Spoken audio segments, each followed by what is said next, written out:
Hey guys, so I've been playing around with something recently that I really think is a total game changer. You know how, for years, if we wanted to get a piece of gear to do something, we had to learn its command language? Memorizing weird syntax, dealing with clunky software, fighting with menus? Well, that's actually starting to change. Check out this concept I'm calling the Agentic Machine Interface, or AMI. We have evolved from HMI human-machine interface into the era of the Agentic Machine Interface. Let me show you what I did. To test this out, I hooked up an AI agent straight to a SEL 787 transformer protection relay. If you've never heard of this device, you just need to know it's a very complicated piece of hardware used in power grids and data centers.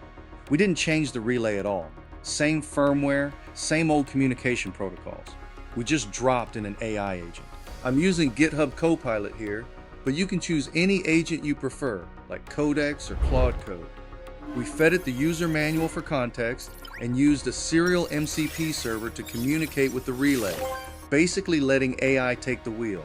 So, watch what happens when I tell it to connect to the relay via the serial port. At first, it struggles a bit. It manages to open the serial port and starts poking around, trying standard AT commands, getting unexpected returns, and assuming the baud rate is incorrect. But the real problem is that it's sending the wrong return characters for each command. By the way, AT commands are usually for modem, so I guess it thinks it's talking to one. It totally fails to figure out the relay's specific commands. Let me know in the comments if you've ever fought with configuring the IRQ on a serial port trying to get a modem to work, because you know exactly how frustrating that can be sometimes. Those were the old days. Then I ask it to log in to level 1 of the relay. It starts looking into the root directory and finds my agent.md file, then starts searching the manuals for the login command and sequence. But since it still hasn't figured out the correct return characters, the new commands just get buffered up with the old ones, and the relay just returns garbage. It still thinks the baud rate is wrong and even asks me if I want it to sweep different baud rates. Pretty smart troubleshooting. But I know the baud rate is correct. It just needs to figure out the return character. I immediately knew that if I didn't give it a hand, it might not end well. This is what we call having the human in the loop. So, I pointed it to the runbook file as a reference. The runbook is basically a log I keep every time the agent figures out a device's quirks. Instead of leaving that knowledge buried in the chat, it's my habit to have the agent write it to a file called runbook.md. I knew the correct return character because I had previously set up a sniff test with 2 serial ports and recorded it right there in the runbook. Once it has that runbook, it completely takes off.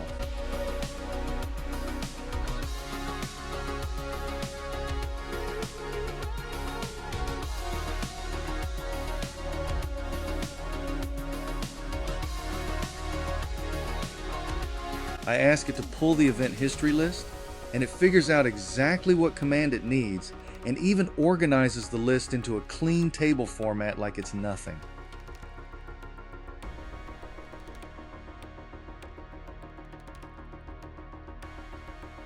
Then I decided to really put it to the test. I gave it a high-level goal. I told it to pull the oldest event, plot the sample, generate a report, and tell me why it tripped. Notice I didn't tell it how to do any of that. And this is where it gets crazy.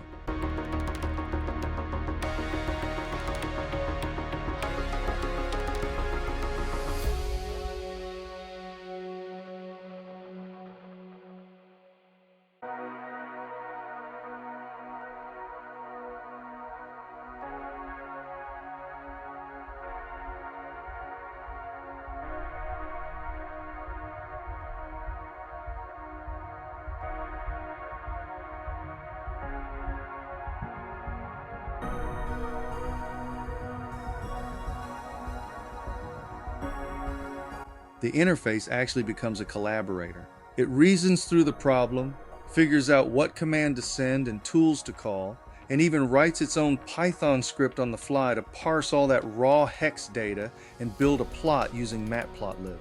Just look at what it spit out. From one plain English request, the AI put together this super clean markdown report and completely nailed the root cause, an undervoltage trip. I call this the Agentic Machine Interface. Letting the agent handle the annoying, vendor-specific translation means we can focus on real engineering.